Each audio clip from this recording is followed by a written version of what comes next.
যে আলোচনার শুরু তা আমরা করব কবি অধ্যাপক সুমন গুণের আলোচনার ভেতর দিয়ে। অবগাহনের পাঠকের কাছে সুমন স্যার অপরিচিত নন, কিন্তু যেহেতু পত্রিকার একটা নির্দিষ্ট পদ্ধতি রয়েছে, তাই আমরা প্রাথমিকভাবে স্যারের পরিচয় অবগাহনের পাঠকের কাছে জানিয়ে রাখতে চাই।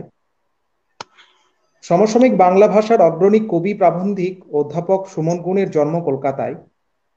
কলকাতা বিশ্ববিদ্যালয় থেকে এমএ ও পিএইচডি ডিগ্রি অর্জন করেছেন তিনি। ধারাবাহিক লেখালেখির সূচনা বিগত শতাব্দীর ৮-এর দশকের শেষ লগ্নে। কৃত্তিবাস পুরস্কার এবং পশ্চিমবঙ্গ বাংলা একাডেমি পুরস্কারে সম্মানিত হয়েছেন।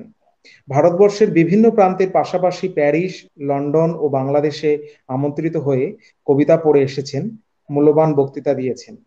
দেশ, বইয়ের দেশ, অনুষ্ঠুপ সহ বিভিন্ন পত্রপত্রিকায় নিয়মিত লেখক অধ্যাপক সুমন গুণ দীর্ঘদিন পশ্চিমবঙ্গের বিভিন্ন কলেজ ও বিশ্ববিদ্যালয়ের সাফল্যের সঙ্গে অধ্যাপনা করেছেন। বর্তমানে আসাম বিশ্ববিদ্যালয়ে ভারতীয় তুলনামূলক সাহিত্য বিভাগের প্রতিষ্ঠাতা এবং বিভাগীয় প্রধান তিনি। আনন্দ পাবলিশার্স থেকে প্রকাশিত হওয়া তার শেষ 5টি কবিতার বইয়ের নাম হলো বান্ধবনগরে বাড়ি, একটি আহত রূপকথা, অভিমতহীন, ভেতরের অসম্পূর্ণ ঘর, উপাসনা জ্যোতিচিহ্নময় প্রভৃতি। এছাড়া ভারবী থেকে প্রকাশিত হয়েছে সুমন গুণের শ্রেষ্ঠ কবিতা। কয়েকটি উল্লেখযোগ্য প্রবন্ধ গ্রন্থ হলো মেধাবী সান্নিধ্য বুধদেব বসু, চর্যাপদ আচ্ছন্ন নৈরিত, বাংলা কবিতার সহস্রধারা প্রভৃতি। আমরা সরাসরি অধ্যাপক কবি সুমন গুণের কাছে তার আজকের যে আলোচনা, সে আলোচনায় প্রবেশ করব। হ্যাঁ, ধন্যবাদ অরিন্দ্রজিৎ এবং তার সঙ্গে যুক্ত এই অবগাহনের সবাইকে ওই অনুষ্ঠানের জন্য, এই অনুষ্ঠান আয়োজনের জন্য। আমি তো বোধহয় তোমাদের গত দুটো আয়োজনই ছিলাম বোধহয়, না? একটা ওই কবিতার নিয়ে, ওই অনেক অনেক অনেক কবিরা ছিলেন, আর একটাই বললাম আর একটা বিষয় নিয়ে। ফলে আমার সঙ্গে এই অবগাহনের একটা সম্পর্ক, সুন্দর সম্পর্ক বলা যায়, তৈরি হয়েছে। এবং এই সম্পর্ক রচনার পেছনে যারা রয়েছেন, অরিন্দ্রজিৎ সহ সবাইকে আমার শুভেচ্ছা, ভালোবাসা, অভিনন্দন জানাচ্ছি।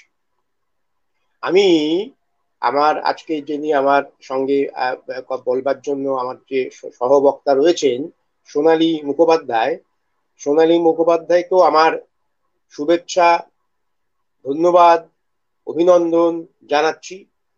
আমার সঙ্গে তার পরিচয় অনেক দিনের। তিনি অনেক দায়িত্ব এর আগে পালন করেছেন এবং সেই সমস্ত বিদ্যা চর্চার সঙ্গে যুক্ত সেই সমস্ত দায়িত্ব পালনের সুবাদেই তার সঙ্গে আমার একবার দুবার দেখা হয়েছে, কথা হয়েছে। তাকে আমার বিশেষভাবে নমস্কার এবং শুভেচ্ছা জানাই। এটা আমার খুব আনন্দেরও বিষয় আজকে যে তাকে আমি দেখতে পাচ্ছি এবং তার সঙ্গে আজকে আমার একসঙ্গে আমাদের কথাবার্তা চলবে। আচ্ছা, আজকে যে বিষয় নির্ধারিত আছে সেই বিষয়টা হচ্ছে, যেটা একটু আগে অরিন্দ্রজিৎ বললেন, সেটা হচ্ছে যে নারী সাহিত্যিকদের রচিত লেখালেখি নিয়ে কথাবার্তা।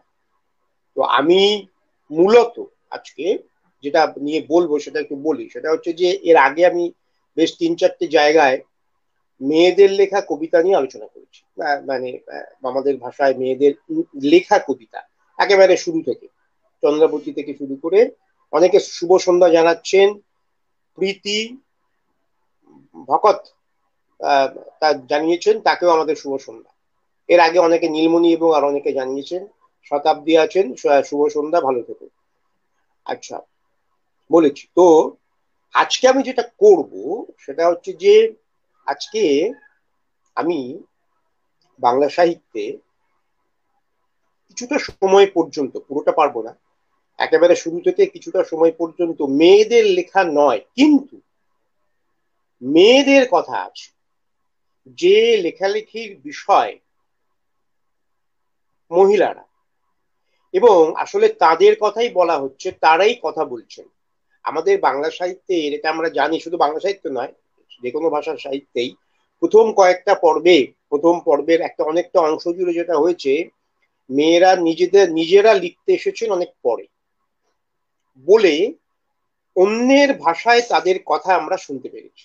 মানে লিখছেন যিনি, তিনি ঘটনাচক্রে উজ্জ্বল দাস, শুভ সন্ধ্যা। যিনি লিখছেন ঘটনাচক্রে তিনি পুরুষ, কিন্তু কথা বলছেন মেয়ে। একটি মেয়ের ভাষ্য সেখানে রচিত হচ্ছে। এটা খুব তাৎপর্যপূর্ণ ব্যাপার। তাৎপর্যপূর্ণ ব্যাপার এই জন্যে যে এটা আমাদের এই এখন যে বিভিন্ন সারা পৃথিবীতে যে তাত্ত্বিক আলোচনা চলে, তত্ত্ব ভঙ্গিমার যে আলোচনা হয়, সেখানে একটি মেয়ে তার নিজের ভাষায় কথা বলতে যখন পারছে না, চিরঞ্জীব বলছে দারুণ, হ্যাঁ আচ্ছা ভালো থেকো, যখন নিজের ভাষায় কথা বলতে পারছে না, নিজে লিখতে পারছে না, তখন তার কথা যখন অন্য একজন বলছে, তখন সেই বলার মধ্যে অনেক রকম উচাটন তৈরি হয়, অনেক রকম অন্যমনস্কতা তৈরি হয়, অনেক রকম আন্দোলন তৈরি হয়। সেই অন্যমনস্কতা, সেই আন্দোলন, সেই উচাটনকে স্পর্শ করবার বাসনায় আমি একটা কাজ করব আজকে। আমি যেটা করব সেটা হচ্ছে বাংলা সাহিত্যে একেবারে চর্যাপদ থেকে শুরু করে এই সময় পর্যন্ত যতটা সম্ভব সীমিত সময়ের মধ্যে আমি মেয়েরা নিজেদের কথা কিভাবে বলছে, নিজেদের নিজেদের লেখায় নয় কিন্তু অন্যের অন্যের লেখায় কিভাবে। রাজু রহমান বলছেন, হ্যাঁ বাহ ভালো, ধন্যবাদ, আচ্ছা শুভ সন্ধ্যা। আচ্ছা বলবো, আমরা জানি আমাদের যে এখনো পর্যন্ত আমাদের ভাষার প্রথম লেখা হিসেবে যে বইটিকে আমরা গ্রহণ করেছি, চর্যাপদ বা চর্যাগীতি, সেখানে সেখানে আমি একটি একটি পদের কথা বলবো, একটি পদের কথা বলবো, যে পদটিতে শবর এবং শবরীর উঁচু উঁচু পর্বতের উপরে দিন যাপনের কথা আছে। এই যে দিনযাপন, সেই দিনযাপনটা কার ভাষ্যে? আমি আশ্চর্য হয়ে নতুন করে পড়তে গিয়ে দেখলাম গোটা কবিতাটাই প্রায় বলছেন শবরী, গোটা কবিতাটাই প্রায় বলছেন শবরী। সেই মেয়েটি, যে মেয়েটি একটি নির্জন টিলার উপরে মূল শহরের বাইরে জীবন যাপন করছে তার ভালোবাসার মানুষের সঙ্গে, সে কি বলছে? এই কবিতা যে আমি বলে রাখি, এই চর্যা, কিছু কিছু চর্যা কবিতার আমাদের সময়ে রূপান্তর করেছেন আমাদের সময়ের বেশ কিছু কবি। সেইগুলো নিয়ে আমি একটা বইও করেছিলাম। শঙ্খ ঘোষ, অলোকরঞ্জন দাশগুপ্ত, মোহিত চট্টোপাধ্যায়, তারপরে কৃষ্ণপ্রিয়, হ্যাঁ কৃষ্ণপ্রিয়, শুভ সন্ধ্যা। কৃষ্ণপ্রিয় বলছে অন্তর্ঘাতের দিকে তাকিয়ে আছে, শুভ সন্ধ্যা, আমাদের প্রিয় মানুষ কিছু কবি। তো শঙ্খ ঘোষ, অলোকরঞ্জন, এরা সবাই অনুবাদ করেছেন। আমি যে অনুবাদটা পড়বো সেটা ঘটনাচক্রে আমার করা। শুভম, শুভ সন্ধ্যা। শবর, শবরী বালিকা থাকে উঁচু উঁচু পাহাড়ের গায়ে। গায়ে শব্দটা গয়ে চন্দ্রবিন্দু আছে, মানে গ্রামে। শবরী বালিকা থাকে উঁচু উঁচু পাহাড়ের গায়ে, পরনে ময়ূর পুচ্ছ, প্রিয় গুঞ্জ মালাপি গলায়। আশ্চর্য ব্যাপার, এই কবিতাটা না চারজন অনুবাদ করছেন চার রকম। এটা আমি দেখাতে চেয়েছিলাম যে একটা কবিতা বিভিন্ন পাঠকের কাছে কিভাবে পাল্টে পাল্টে পাল্টে পাল্টে যায়। তা শঙ্কুবাবু একরকম করেছেন, অলোকরঞ্জন একরকম করেছেন, পবিত্রবাবু একরকম করেছেন, মোহিত চট্টোপাধ্যায় একরকম করেছেন, হ্যাঁ আমি একরকম করেছি। এই যে একটা কবিতার ভাষ্য, শুভ সন্ধ্যা, ভাষ্য যে কবির কাছে, পাঠকের কাছে আলাদা আলাদা হয়ে যায়, এটা আমাদের আধুনিক তত্ত্বচর্চার একটা বড় বিষয়।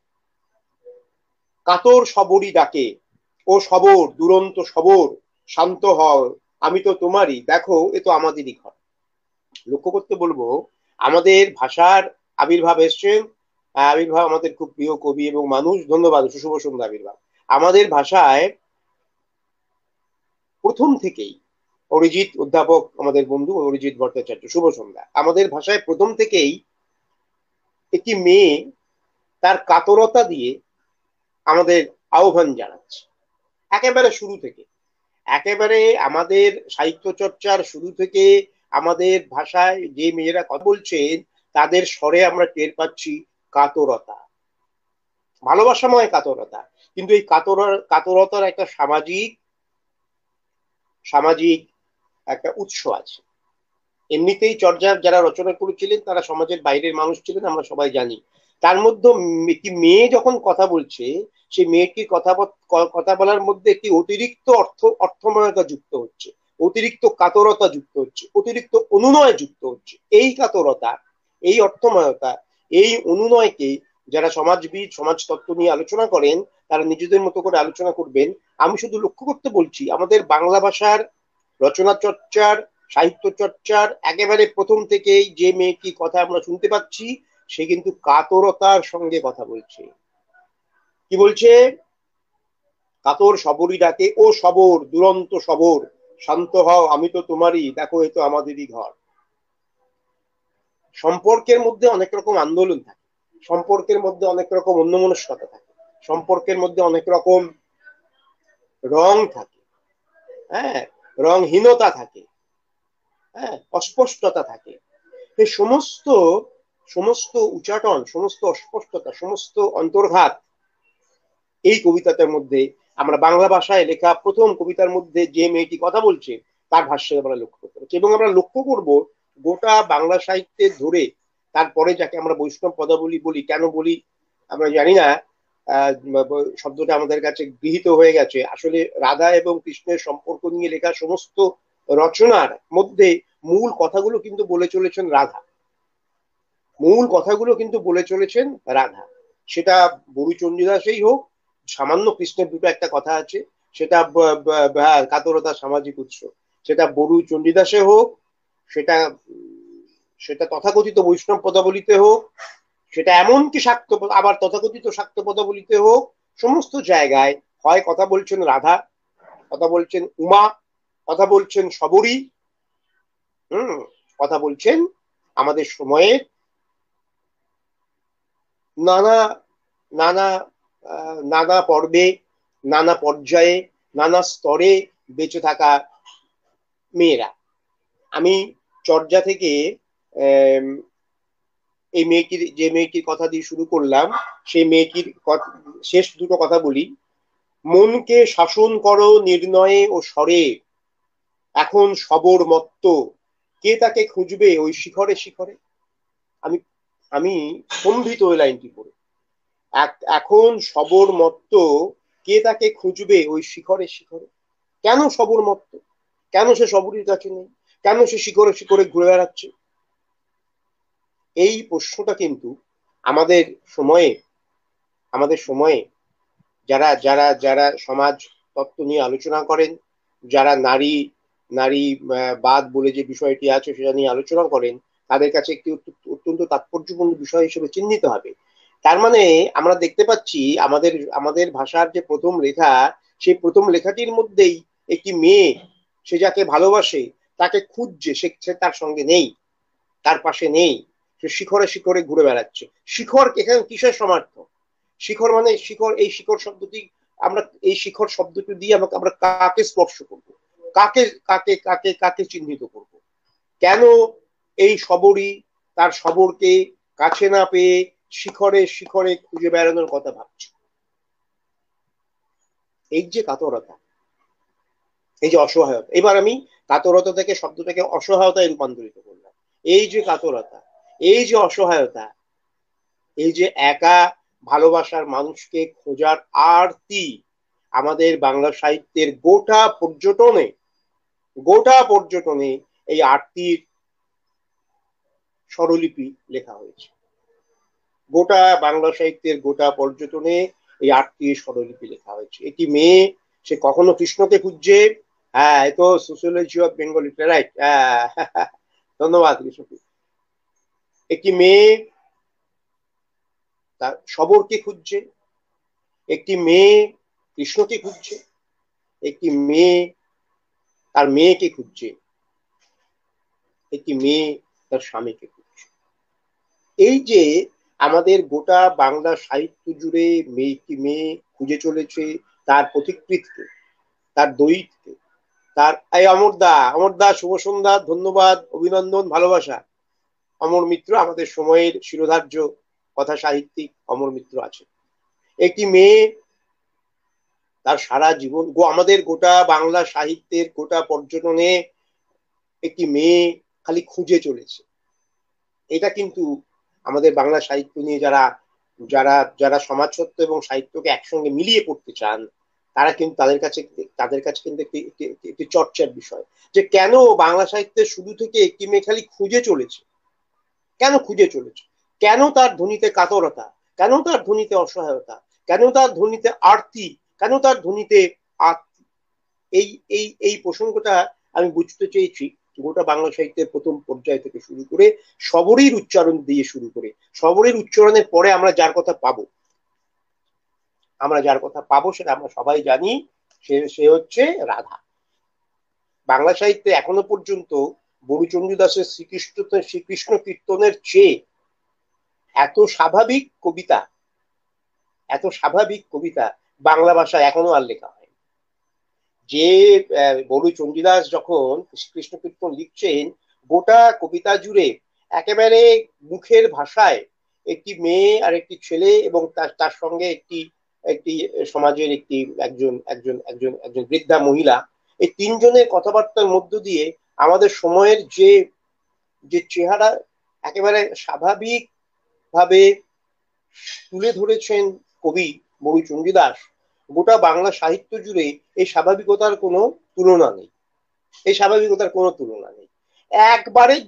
একবার শুধু কৃষ্ণ দুবার একবার একটু একটু একটু দেবত্বের কথা বলেছেন, সেটা বাদ দিলে গোটা কৃষ্ণ কীর্তন কাব্যে একবারের জন্যও কোনো অতিরিক্ত কথা নেই, কোনো দেবত্ব নেই, কোনো অসাধারণত্ব নেই, কোনো অতিরিক্ত অতিরিক্ত অলৌকিকতা নেই। গোটা কবিতাটা লেখা হয়েছে আমাদের সময়ে একটি মেয়ে একটি ছেলের সঙ্গে যেভাবে কথা বলে ঠিক সেই ভাষায়। এত নিরলঙ্কার কবিত্ব গোটা বাংলা সাহিত্যে এখনো পর্যন্ত এর কোনো সমান্তরাল, এর কোনো তুলনা আমরা খুঁজে পাবো না।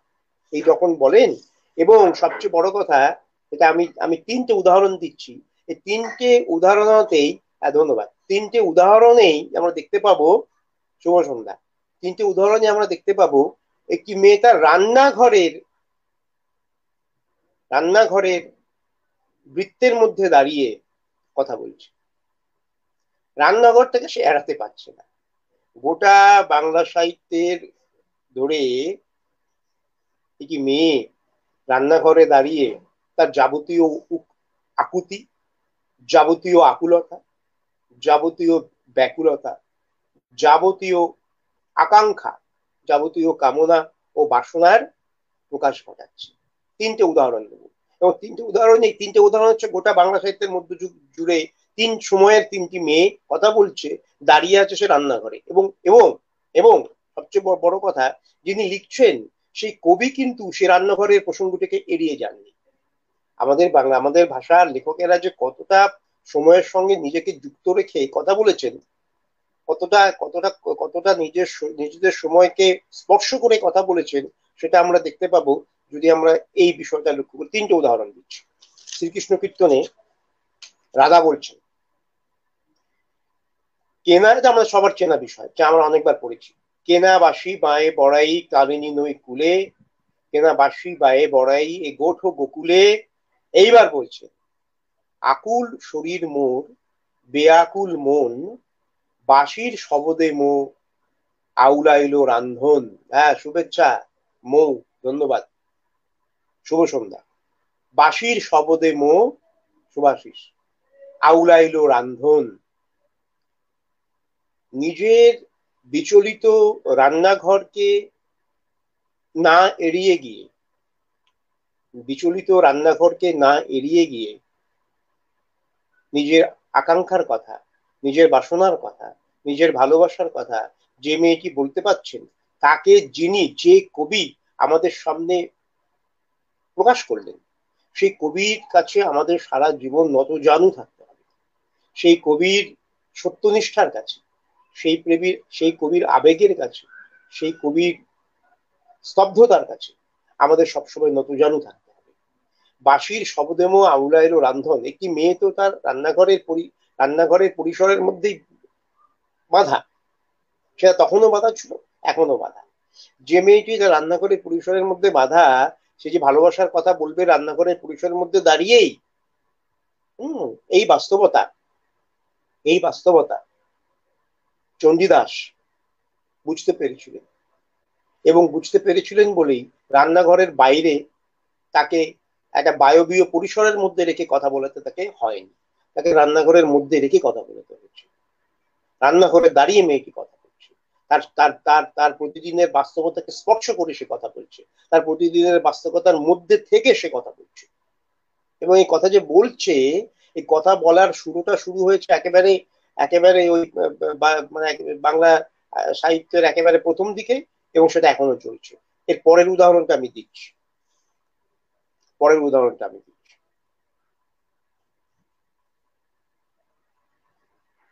এইখানে লোচন দাসের একটা কথা, লোচন দাসের একটা একটা দুটো লাইন বলছি।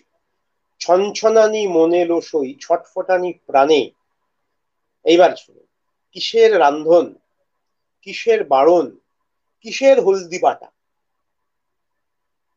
আখির জলে বুক ভিজিল, ভাসা গেল পাটা। একটি মেয়ে তার রান্নাঘরে বসে তার প্রতিদিনের অবধারিত অবস্থানের মধ্যে বসে কথা বলছে। কিসের রান্ধন, কিসের বারণ, কিসের হলদি বাটা, আখির জলে বুক ভিজিল, ভাসা গেল পাটা।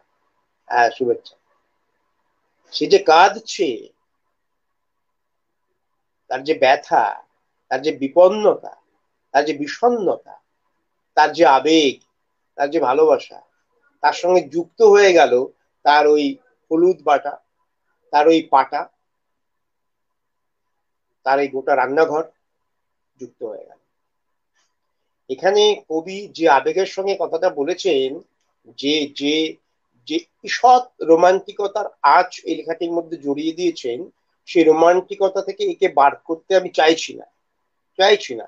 কিন্তু যিনি যিনি যিনি যিনি সমাজতত্ত্ববিদ এই কবিতাটা পড়বেন, তিনি কিন্তু এখান থেকে এখান থেকে এখান থেকে বুনে নিতে পারবেন আমাদের সময়, সেই সময়ের একটি মেয়ের অবস্থানের ব্যাকরণ, একটি মেয়ের সেই সময়ের অবস্থানের ব্যাকরণটুকু বোঝার জন্য এই অংশটা কিন্তু খুব জরুরি। এ নিয়ে অনেক আলোচনাও হয়েছে, রমাকান্ত চক্রবর্তী খুব চমৎকার আলোচনা করেছেন, অমিতাভ গুপ্তও বলেছেন যে যে এই যে প্যাশন, যে প্যাশন এই বৈষ্ণব পদাবলিতে রয়েছেন, তাকে অমিতাভ গুপ্ত ব্যঙ্গ করেছেন। তার কারণ হচ্ছে, যিনি লিখছেন তিনি কিন্তু একটি মেয়ে যে রান্নাঘরে বসে তার রান্নাঘরের ওই পাটার মধ্যে তার চোখের জল পড়লো, এই পাটা এবং চোখের জলের সম্পর্কের যে রসায়ন, সেই রসায়নের যে যে তার মধ্যে যে একটা অতিরিক্ত বেদনা আছে, তার মধ্যে যে একটা সীমাবদ্ধতার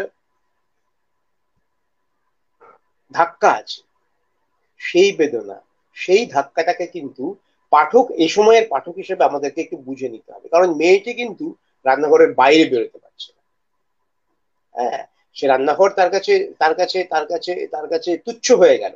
কিন্তু রান্নাঘর তুচ্ছ করে, ধন্যবাদ, রান্নাঘর তুচ্ছ করে রান্নাঘরের বাইরে তো সে বেরোতে পারছে না, তাই না? রান্নাঘর তুচ্ছ করে রান্নাঘরের বাইরে সে বেরোতে পারছে না, সে রান্নাঘরকে ভিজিয়েই সে তাকে কথা বলতে হচ্ছে। আরেকটা উদাহরণ দিচ্ছি, আরেকটা উদাহরণ দিচ্ছি। বধূ, তোমায় যখন পড়ে মনে, আমি চাই বৃন্দাবন পানে, এলাইয়া কেশ নাহি বাঁধি।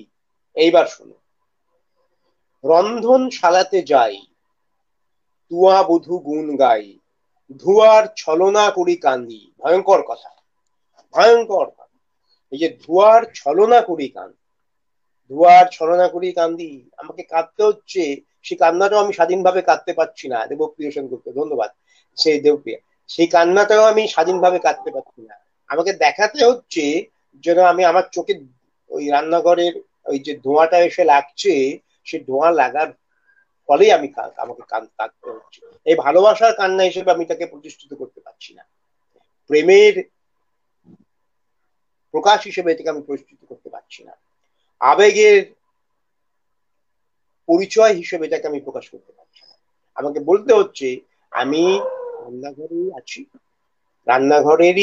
রান্নাঘরের মধ্যেই নিজেকে যুক্ত করেছি, রান্নাঘরই আমার সর্বস্ব, রান্নাঘরের ওই ধোঁয়া আমার চোখে লেগেছে বলে আমি কাঁদছি। এর দুটো দিক আছে। একটা দিক তো বললাম যে একটি মেয়ে তার রান্নাঘরের পরিসর থেকে বেরোতে পারছে না, তাকে রান্নাঘরের পরিসরের মধ্যে থেকে কথা বলতে হচ্ছে, রান্নাঘরের পরিসরকে স্পর্শ করে কথা বলতে হচ্ছে। এই ব্যাপারটা, এটা হচ্ছে একটা দিক। আরেকটা দিক হচ্ছে, যিনি লিখেছেন, যে কবি এই মেয়েটিকে স্পর্শ করছেন, এই মেয়েটির জীবনের কথা লিখছেন, তিনি কিন্তু জানেন যে মেয়েটি কথা বলছেন যে জায়গায় মেয়েটিকে রেখে কথা বললে এই কবিতাটি বিশ্বাসযোগ্য হতে পারে, সেই জায়গাটা হচ্ছে একমাত্র রন্ধনশালা। রন্ধনশালার বাইরে এই মেয়েটিকে বের করলে কিন্তু এই মেয়ে আমাদের এই এই এই যে যে মেয়েটির যে জীবনযাত্রার স্বাভাবিকতা, সেটা কিন্তু নষ্ট হয়ে যাবে। এই স্বাভাবিক, এটা এটা এটা এবার অন্য দিক থেকে দেখি।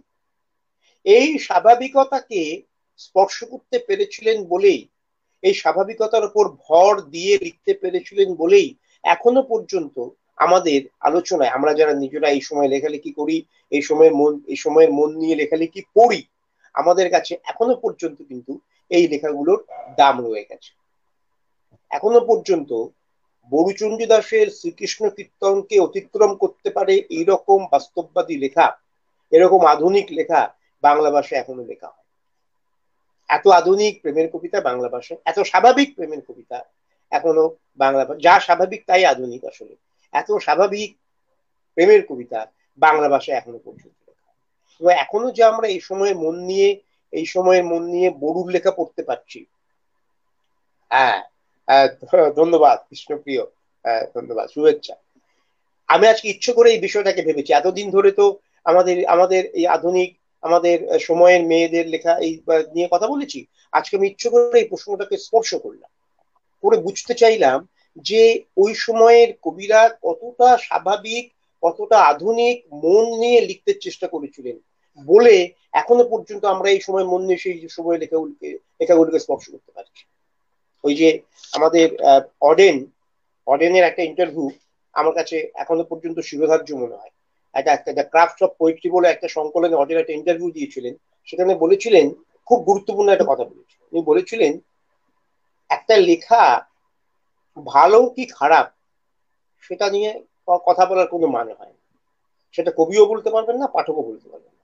দেখতে হবে, দেখতে হবে সেই লেখাটি সৎ কিনা, যিনি লিখছেন তিনি সৎভাবে লেখাটি লিখেছেন, তিনি যেটা ভেবেছেন সেটা লিখেছেন কি, তিনি যেটা দেখেছেন সেটা লিখেছেন কি, তিনি যা দেখেননি, তিনি যা ভাবেননি সেটাকে তিনি যদি লিখতে চান, লিখে ফেলেন, তাহলে তিনিও অসৎ হলেন, যিনি পড়বেন তিনি কিন্তু সেই অসততাকে আজ না হোক কাল ঠিক ধরে ফেলবেন।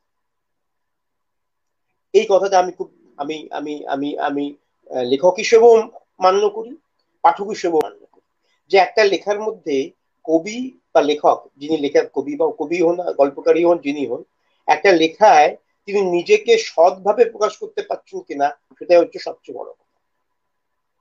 আমাদের সৌভাগ্য, গোটা বাংলা সাহিত্যে চর্যাপদ থেকে শুরু করে এখনো পর্যন্ত আমরা এমন অনেক লেখককে অর্জন করতে পেরেছি যারা সততার কাছে, কখনো সততার কাছে আপোষ করেন, যা ভেবেছেন তাই লিখেন। তা না হলে একটি মেয়েকে, উনি তো পারতেন, আমাদের চণ্ডীদাস বলুন, রচন দাস বলুন, যেই হন, উনি তো পারতেন মেয়েটিকে একটা বায়বীয় অবস্থানে রেখে শুধু শুধু তার প্রেমিকের সঙ্গে কথাবার্তার ধরনটাকে প্রতিষ্ঠিত করতে, কিন্তু করেননি। কেন করেননি? তিনি জানেন সে মেয়েটির জীবনের সবচেয়ে বিশ্বাসযোগ্য পরিসর হচ্ছে তার রান্নাঘর। ফলে রান্নাঘরের সঙ্গে ভালোবাসাকে মিশিয়ে দিয়ে, নিজের অবস্থানের সঙ্গে নিজের প্রার্থনাকে মিশিয়ে দিয়ে, নিজের পরিসরের সঙ্গে নিজের কামনাকে মিশিয়ে দিয়ে এমন একটা জগৎ তৈরি করেছেন আমাদের সময়ের কবিরা। তিনি বরিচন্দ্র দাসী হন, তিনি এই সময়ের পাঠকই হন, এই সময়ের লেখকই হন, এমন একটা পরিসর তৈরি করেছেন যে পরিসরকে বিশ্বাসযোগ্য ভাবতে আমরা বাধ্য। গোটা বাংলা সাহিত্যে একটি মেয়ে তার নিজের পরিসর থেকে যখন কথা বলছেন, সেই কথা বলার মধ্যে বিশ্বাসযোগ্যতাকে যখনই আমরা স্পর্শ করতে পারছি, তখনই সেই লেখাটি তার সময়কে পার করে আমাদের সময় অবধি চলে আসতে পারছে। এবং এটা এটা আমরা দেখতে পাবো যে একেবারে, আমি তো রাধার কথা বললাম, রাধার কথা আরো দুই একবার বলা যায়, আরো দুই একবার বলা যায়। আমি দু একটা বলতেও পারি। ধরা যাক,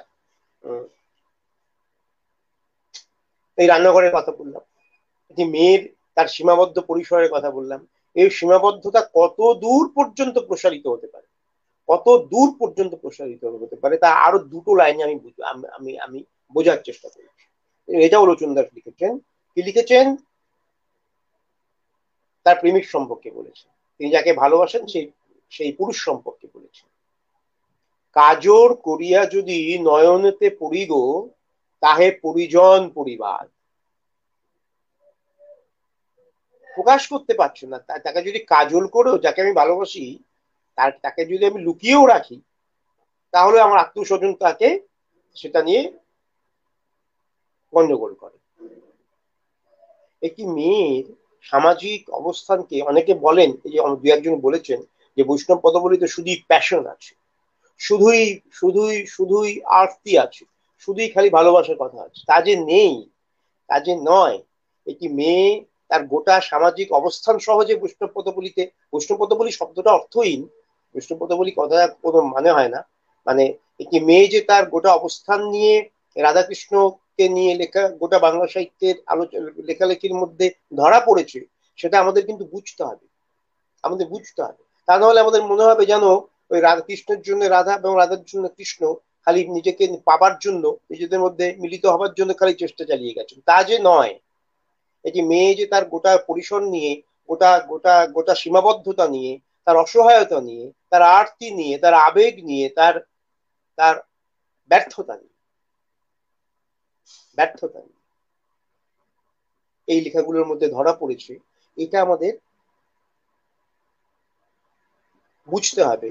এটা বুঝতে পারলে আমরা টের পাবো কতটা শক্তিশালী লেখক ছিলেন সেই সময়ের কবি, সেই সময়ের লেখকেরা। তা নাহলে এখনো ওই লেখাগুলো পড়ার আমাদের কোনো দরকার ছিল না। আমরা এখন যা লিখছি তা 10 বছর পরেই হয়তো কেউ পড়বে না, কিন্তু 1000 বছর আগের লেখা, এই যে রাধাকৃষ্ণকে নিয়ে লেখা, আমি একটু পরেই বলবো উমাকে নিয়ে লেখার, যাকে আমরা তথাকথিত শাক্তপদাবলী বলে চিহ্নিত করি, সেই লেখাগুলো, সেই লেখাগুলো আমরা যে এখনো পড়তে পারছি, তার কারণ হচ্ছে গোটা সময়ে, সেই সময়ের মধ্যে, সেই সময়টাকে স্পর্শ করে যারা লিখেছেন তারা সময়টাকে স্পর্শ করে লিখেছেন। এবং যেটা অডেন বলেছিলেন, বারবার বলছি, যে একজন সৎ, তিনি তার লেখার সময় নিজের ভাবনা চিন্তার কাছে সৎ আছেন কিনা সেটাই প্রমাণিত করে যে তিনি কতদিন পর্যন্ত আমাদেরকে স্পর্শ করে রাখতে পারবে, কতদিন পর্যন্ত আমাদেরকে ছুঁয়ে থাকতে পারবে, কতদিন পর্যন্ত আমাদের কাছে প্রাসঙ্গিক হয়ে থাকতে পারবে। আমি আরো দু একটা উদাহরণ, নিজের অসুবিধের কথা, নিজের ব্যর্থতার কথা, নিজের আবেগের কথা, নিজের ভালোবাসার কথা, নিজের প্রার্থনার কথা যখন কবি বলছেন, তখন তিনি যিনি লিখছেন সেই প্রার্থনা এবং সেই আবেগকে তিনি কিভাবে স্পষ্ট করছেন, আমি দু একটা উদাহরণ দিয়ে বলি। ওই যে আমাদের চণ্ডীদাসের একটা বিখ্যাত কবিতা আছে, আমরা সবাই পড়েছি, আমাদের সবার জানা কবিতা, হ্যাঁ, যে তোমার লাগিয়া কলঙ্কের হার, গলায় পড়িতে সুখ। হ্যাঁ, এখানে কলঙ্ক এবং হারের মধ্যে সম্পর্ক রচনা করেই শুধু কবির, ধন্যবাদ আবির্ভাব, শুভেচ্ছা, শুধু কবির কাজ শেষ হলো না, সেটাকে গলায় পরিয়ে তিনি থামলেন। হ্যাঁ, তোমার লাগিয়া কলঙ্কের হার, গলায় পড়িতে সুখ। কলঙ্ক ও হারের সম্পর্ক রচনার মধ্যেই কিন্তু কবির অভিপ্রায় শেষ হয়ে গেল না, সেই মোহন হার গলায় পড়েই যে তার সুখ। হ্যাঁ, বিশ্বাসযোগ্য, হ্যাঁ, এটাই কৃষ্ণপুরী এটাই বলতে চাইছি। এটি মেয়ের বিশ্বাসযোগ্য পরিসর যে রান্নাঘর আমাদের সময়ে, আমাদের সমাজে আগেও ছিল, এখনো আছে, সেই বিশ্বাসযোগ্যতাকে স্পর্শ করার আকাঙ্ক্ষাতেই কিন্তু,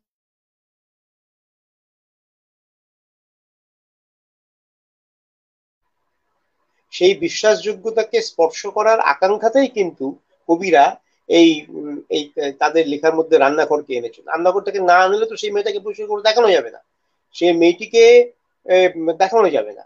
কেন দেখানো যাবে না? কারণ সেই সময় ছিল, আমাদের সময় তাই, মেয়েটি রান্নাঘরের বাইরে পা বাড়াতে পারে না। ফলে তার রান্নাঘরের ধোঁয়ায় চোখে আহ, আহ, জল পড়ছে, এটা বোঝাতে হয় রান্নাঘরের তাকে চিহ্নিত করেই, রান্নাঘরের মধ্যে তাকে স্পর্শ রেখেই। আমি শুধু দুটো জিনিস বুঝতে চাইছি, নিজেকেই বোঝাতে চাইছি। আসলে কি বোঝাতে চাইছি, একটা হচ্ছে কবিরা কতদূর পর্যন্ত সক্ষম হলে, কতদূর পর্যন্ত দূরদৃষ্টি সম্পন্ন হলে এই লেখাগুলো লিখতে পারে। আমাদের বাংলা সাহিত্যের লেখকদের কাছে আমাদের প্রণাম। আমি কিন্তু একটা কথা বলি, ওই যে যে তত্ত্ব তাত্ত্বিক মন নিয়ে মধ্যযুগের বাংলা সাহিত্যকে শুধু ধর্ম দিয়ে, শুধু ওই তত্ত্বের প্রসঙ্গ দিয়ে আলোচনা করার যে ধারা, যে ঘরানা চলছে, চলেছে, রয়েছে, প্রতিষ্ঠিত হয়েছে, আমি সেই ঘরানায় কিন্তু বিশ্বাসী নই।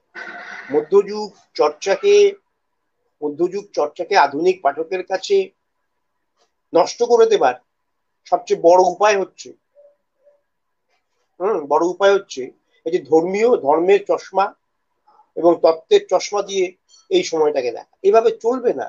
একজন কবি হিসেবে, কবিতার পাঠক হিসেবে আগে তাকে পড়তে হবে যে ভাই কি লিখেছেন, চণ্ডীদাস কি লিখেছেন, আমাদের সবর কি লিখেছেন, কান্ন কি লিখেছেন, লোচন কি লিখেছেন, বিদ্যাপতি কি লিখেছেন। আগে একজন কবি হিসেবে সেগুলো পড়তে হবে, কবি হিসেবে সেগুলো বুঝতে হবে। তারপর তুমি বলো না যে এই তত্ত্ব সেই তত্ত্ব, এই এই এই দর্শন সেই দর্শন। এই যে একটা রমাকান্ত চক্রবর্তী একটা খুব ভালো কথা বলেছেন, উনি বলেছেন বৈষ্ণব পদাবলীর মধ্যে, আবার বৈষ্ণব পদাবলী বলছি, আসলে বলার কোনো মানে হয় না, যাই হোক, এই রাধাকৃষ্ণকে নিয়ে লেখালেখির মধ্যে যে স্বাভাবিকতা ছিল, যে আন্তরিকতা ছিল, যে দাপট ছিল, সেটাকে বৈষ্ণব, তথাকথিত বৈষ্ণব তত্ত্বের প্রবক্তারা ধ্বংস করে দিয়েছে, ধ্বংস করে দিয়েছে। ফলে আমরা যখনই মধ্যযুগের বাংলা সাহিত্য পড়তে যাই, বৈষ্ণব রাধাকৃষ্ণকে নিয়ে লেখা পড়তে চাই, উমা মেনকা শিবকে নিয়ে লেখা পড়তে চাই, সবরীকে নিয়ে লেখা পড়তে চাই, আমাদের আমাদের পড়তে হয়, আমাদের শিখিয়ে দেওয়া হয় যে সেগুলো পড়তে হবে একটা তাত্ত্বিক দৃষ্টিকোণ থেকে। কোনো দরকার নেই। যে মন নিয়ে আমি শঙ্খ ঘোষের কবিতা পড়ি, সেই মন নিয়ে আমি কেন লোচন দাসের কবিতা পড়তে পারবো? যে মন নিয়ে আমি সুভাষ মুখোপাধ্যায়ের কবিতা পড়ি, সেই মন নিয়ে আমি কেন বিদ্যাপতির লেখা পড়তে পারবো? আমাকে কেন ওই তত্ত্বের অংশটাকে স্পর্শ করে তত্ত্বের দরজা দিয়ে ঘুরপথে এখানে ঢুকতে হবে? এই ঢোকার কোনো দরকার নেই। আমি বারবার বলি, আমার ছেলে মেয়েদের বলি, আমার কবি বন্ধুদের বলি, আমার বন্ধুদের বলি, যে সবসময় একটা কবিতাকে কবিতা হিসেবে পড়ো। পড়বার সময় সেই কবিতার মধ্যে কি কি অনুষঙ্গ এবং প্রসঙ্গ যুক্ত হয়েছে সেগুলো আমরা বিচার করতে পারি। যেমন আমরা লোচন দাস, চণ্ডীদাস, এদের সবার কবিতা পড়ে আমরা বুঝতে পারলাম যে সেই লেখাগুলোর মধ্যে একটি মেয়ের তার তার তার তার সামাজিক পারিবারিক অবস্থানকে দেখানো হয়েছে। কিন্তু সেটা সেটা যে দেখানো হয়েছে, এটা আমরা টের পাবো কিভাবে? কবিতাটা পড়তে পড়তে। কবিতা পড়তে পড়তে সেই কবিতার মধ্যে সেই মেয়েটির পরিসর কিভাবে স্পষ্ট হয়েছে সেটা আমরা বুঝবো। মেয়েটির পরিসর স্পষ্ট করানোর জন্য কবিতাকে পড়তে হবে না, কবিতাটাকে পড়তে পড়তে সেই পরিসরটাকে আমরা বুঝবো, বুঝে সেটাকে আমরা আলোচনা। আমরা যতক্ষণ না পর্যন্ত মধ্যযুগের সাহিত্যকে স্বাভাবিক কবিতা পড়ার মন নিয়ে পড়তে পারছি ততক্ষণ পর্যন্ত মধ্যযুগ সম্পর্কে কিন্তু আমাদের অনাগ্রহের শেষ হবে না। আমাদের সময়ের ছেলেমেয়েরা, হ্যাঁ ধন্যবাদ, আমাদের সময়ের ছেলেমেয়েরা মধ্যযুগ যুগ নিয়ে না উৎসাহী না, লেখালেখি যারা উৎসাহী কেন না? তার কারণ হচ্ছে মধ্যযুগটা নিয়ে আলোচনা করতে গেলেই তত্ত্ব এবং দর্শনের চশমাটা পরিয়ে দেওয়া হয়, ওই চশমাটা খুলে পড়তে হবে। যে মন নিয়ে মল্লিকা সেনগুপ্তের কবিতা পড়বো, জয় গোস্বামীর কবিতা পড়বো, সেই মন নিয়েই আমি লোচন দাসের কবিতা পড়বো, সেই মন নিয়েই আমি বিদ্যাপতির কবিতা পড়বো, সেই মন নিয়েই আমি পড়বো, হ্যাঁ হ্যাঁ পড়বো। এইটা আমি বারবার, আমি আজকে এই জন্য ইচ্ছে করে এই বিষয়টা ভেবে নিয়েছি, কারণ আমি জানি আজকে যারা শুনবেন তাদের মধ্যে অনেকেই ছাত্রছাত্রীরা থাকবে, অনেক ছাত্রছাত্রীরা থাকবে। তাদেরকে আমি বলি যে তোমরা যখন রাধাকৃষ্ণের লেখা নিয়ে কবিতাগুলো পড়বে পড়বে তখন সেগুলো একটা কবিতা হিসেবে পড়বে। তোমরা যারা কবিতা পড়ো, যে মন নিয়ে কবিতা পড়ো, সেই মন নিয়ে সেই কবিতাগুলোকে পড়বে। আমি যেভাবে বরুচন্দ্রের যে কবিতাটা পড়তে পড়তে টের পেলাম যে লেখার মধ্যে আসলে এই যে মেয়ের সামাজিক পারিবারিক পরিসরকে স্পর্শ করা হয়েছে। হ্যাঁ, এটা আমরা বুঝলাম, কিন্তু বুঝলাম কখন? কবিতাটা পড়তে পড়তে। কবিতার স্মরণ দিয়ে চলতে চলতে আমরা টের পেলাম আমাদের চারপাশে কি কি ঘটছে। তুমি যদি সেই রাস্তাটায় না নামো, তুমি তার চারপাশ থেকে দেখবে কি করে? তুমি রাস্তায় না নেমে ওই চারপাশ থেকে দেখতে গেলে তো দূরের চোখ নিয়ে দেখা হবে। আমি বারবার এই কথাটা বলি, মধ্যযুগ পড়তে গেলে কবিতার মন নিয়ে পড়ো।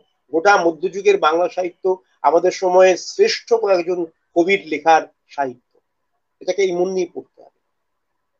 হ্যাঁ, আমি যেমন আরো দু একটা উদাহরণ দিই। এই বাবা, এর মধ্যেই তো 45 মিনিট হয়ে গেল।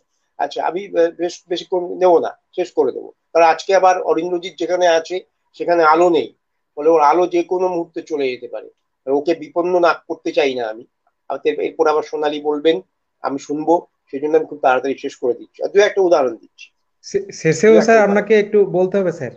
হ্যাঁ বলবো বলবো। আমি হ্যাঁ বলতে আমি ভালোবাসি হ্যাঁ অরিন্দ্রজিৎ, আমি হ্যাঁ। বলতে ভালোবাসি। তোমাদের জানিয়ে রাখি, আজকে আমার 256তম ভিডিও ভাষ্য চলছে। হ্যাঁ, 256। আমি, হ্যাঁ, বন্ধুদের ডাকলে, আমি যেহেতু বলতে ভালোবাসি, ডাকলে আমি চলে যাই, বলি, বলতে আমি ভালো লাগে, সেই জন্যই আমি, তুমি দেখেছো তো 3বার ডাকলে আমাকে, 3বারই আমি এসেছি। হ্যাঁ, যে একটা উদাহরণ দিই, যেমন আমি শাক্ত পদাবলীর কথা বলছিলাম। শাক্ত পদাবলী কথাটাও খুব বিভ্রান্তিকর। শাক্ত পদাবলী কথাটাও খুব বিভ্রান্তিকর। মানে মেনকা, শিব, তারপরে উমা, এদের নিয়ে লেখায় কবিতাগুলো আমরা পড়বো। শাক্ত পদাবলী বলার মানেটা কেন? আগে থেকেই একটা একটা ধর্মীয় একটা দর্শনকে দর্শন দিয়ে চিহ্নিত করে দেওয়া হবে কয়েকটি লেখাকে। কোনো দরকার নেই, শাক্তপদাবলী বলার কোনো দরকার নেই। বলতে হবে রামপ্রসাদের লেখা, বলতে হবে ভারতচন্দ্রের লেখা, বলতে হবে কমলাকান্তের লেখা কবিতা, এগুলো বললেই তো যথেষ্ট। উমা, মেনকা, শিব ইত্যাদিদের নিয়ে যে লেখাগুলো, তাকে আমরা ওই ভুল ভাবে বলি, কি বলি? শাক্ত পদাবলী। শাক্ত পদাবলী বলার কোনো মানে হয় না, কোনো দরকার নেই। যেই আমরা শাক্ত পদাবলী বলবো, যেই আমরা বৈষ্ণব পদাবলী বলবো, তক্ষুনি আমরা একটা দর্শন এবং তত্ত্বের একটা ভুল চশমা চোখে দিয়ে এই লেখাগুলোর দিকে তাকাবো। দরকার নেই, বারবার বলছি। এই যে উমা মেনকা নিয়ে দু একটা লেখার কথা আমি একটু বলি, ডক্টর টুনু মুখার্জি, বা বলি। যেমন ধরা যাক, এই যে লেখাটা, গিরি কি অচল হলে আনিতে উমারে, না হেরি তনয়া মুখ হৃদয় বিদরে। এইবার, ত্বরান্বিত হও গিরি, তোমার করেতে ধরি, উমা ও মা বলে দেখো ডাকিছে আমারে। কত আধুনিক লেখা! উমা ও মা বলে ডাকিছে আমারে। একই সঙ্গে গিরির যে আক্ষরিক অচলাবস্থা, হ্যাঁ হ্যাঁ, আবির্ভাব, গিরির যে আক্ষরিক অচলাবস্থা, তার সঙ্গে তার আচরণকে মিলিয়ে দিয়েছেন। গিরি কি অচল হলে আনিতে উমারে, গিরি তো অচলই। হ্যাঁ, তার সেই আক্ষরিক অচলাবস্থার সঙ্গে তার আচরণকে মিলিয়ে দিয়েছেন। গিরি কি অচল হলে আনিতে উমারে, না হেরি তনয়া মুখ হৃদয় বিদরে। উমা ও মা বলে দেখো ডাকিছে। উমা এবং ওমা শব্দের যে আত্মীয়তা ঘটিয়ে দেওয়া হয়, উমা এবং ওমা বলে এই যে শব্দের আত্মীয়তা তৈরি করা হলো, এই আত্মীয়তা খুব খুব খুব তীব্র ক্ষমতা না থাকলে এই আত্মীয়তা, শব্দের ধ্বনি দিয়ে এই আত্মীয়তা ঘটানো সম্ভব নয়। উমা ও মা বলে ডাকিছে আমারে। ও মা ডাকে যে কাতরতা, তা শুধু মেনকা নয়, পাঠক হিসেবে আমরাও টের পাই। ও মা ডাকে যে কাতরতা, সেটা আমরাও টের পাচ্ছি। যে ডাকে বাঙালি মা সর্বস্ব দিয়ে সাড়া দেন, যে উচ্চারণে বাঙালি মেয়ে সবচেয়ে সবচেয়ে নিরাভরণ ভাবে ডেকে ওঠে। হ্যাঁ, এই ডাককে ওমার সঙ্গে ওমার মিলিয়ে দেওয়া, কতদূর ক্ষমতা থাকলে একজন কমলাকান্ত, একজন রামপ্রসাদ, একজন ভারতচন্দ্র এগুলো লিখতে পারে। এগুলো আমরা কমলাকান্ত লেখা হিসেবে পড়বো, ভারতচন্দ্রের লেখা হিসেবে পড়বো, বা রামপ্রসাদের লেখা হিসেবে পড়বো, কবির লেখা হিসেবে পড়বো। শাক্ত পদাবলী হিসেবে আমরা কিন্তু এগুলো পড়বো না। এটা আমাদের মাথায় রেখে এই এই লেখাগুলোর সঙ্গে লিখতে হবে। আরো অনেক কথা বলতে পারতাম, কিন্তু 1 ঘন্টা প্রায় হয়ে যাচ্ছে, আর বলবো না। শুধু একটা সবার শেষে বলি যে ভারতচন্দ্রের কথা দিয়ে শেষ করি। ভারতচন্দ্রের সেই যে উম, ভারতচন্দ্রের মতো ওই রকম চারপাশের দিকে সরস ও মনোযোগী নজর নিয়ে লেখা কবিতা, ভারতচন্দ্রের ওই রকম সক্ষম কবি আমাদের সময় আর আসেননি। চারপাশের দিকে তার একটা সরস নজর ছিল, মনোযোগী নজর ছিল। আমরা সবাই জানি, যিনি বলেছিলেন আমার সন্তান, ঈশ্বর পাঠ তিনি বলেছিলেন না, আমার সন্তান যেন থাকে দুধে ভাতে। আমাদের সময়ের কবি, হ্যাঁ, পদের কোনো জাত নেই, তাই তো? হ্যাঁ, এই প্রথম শুনলাম সুমনদা। হ্যাঁ, ধন্যবাদ কৃষ্ণপুর। যে ডাক, এই যে আমার সন্তান যেন থাকে দুধে ভাতে, আমাদের সময়ের কবি ওই শক্তি চট্টোপাধ্যায় বলেছিলেন না যে সন্তানের মুখ ধরে একটি চুমু খাবো। এই যে সম্পর্কের যে ধারাবাহিকতা, এই সম্পর্কের ধারাবাহিকতা এভাবেই রক্ষা পায় একজন কবি। তিনি অডেনের কথা উনি মেনে আবার বলি, তিনি যদি সৎ হন, তার উচ্চারণে যদি সততা থাকে, তাহলে তার উচ্চারণ 100 বছর আগে হলেও আমাদের সময়ে ধারাবাহিকভাবে প্রাসঙ্গিক হয়ে থাকবে। এইটুকু বলে যারা শুনলেন এতক্ষণ ধরে, তাদের সবাইকে ধন্যবাদ এবং ভালোবাসা জানিয়ে, যারা আয়োজন করলেন তাদেরকেও ধন্যবাদ শুভেচ্ছা জানিয়ে আমি শেষ করি। এবারে আমাদের অধ্যাপক সোনালী মুখার্জি বলবেন, আমি সেটা শুনবো। সবাইকে শুভেচ্ছা। আমরা অধ্যাপক কবি সুমন গুণ স্যারের কাছে অনেক অনেক কৃতজ্ঞতা জানাচ্ছি। হ্যাঁ,